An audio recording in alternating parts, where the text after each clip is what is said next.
એક ભાઈ ત્યાં તો 12 મહેમાન આવેલા, એમાં સાંજે વાળું કરવા બેઠા.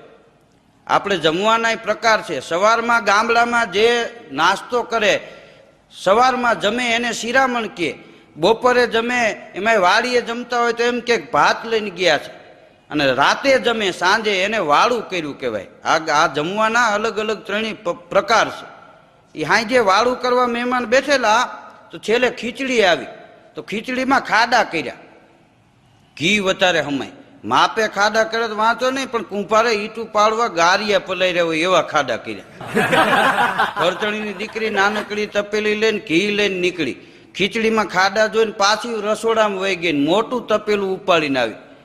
તો મહેમાન અંદરો અંદર વાતો કરવા માંડ્યા કે આમ જો આનું નામ સંસ્કાર કહેવાય, દીકરી કેટલી સંસ્કારી છે. એને ખબર પડી ગઈ કે આટલું ઘી પૂરું નહીં થાય, એટલે મોટું તપેલું લઈને આવી. પણ ખાડા ભર્યા ત્યારે ખબર પડી કઢી ના પીર્યા.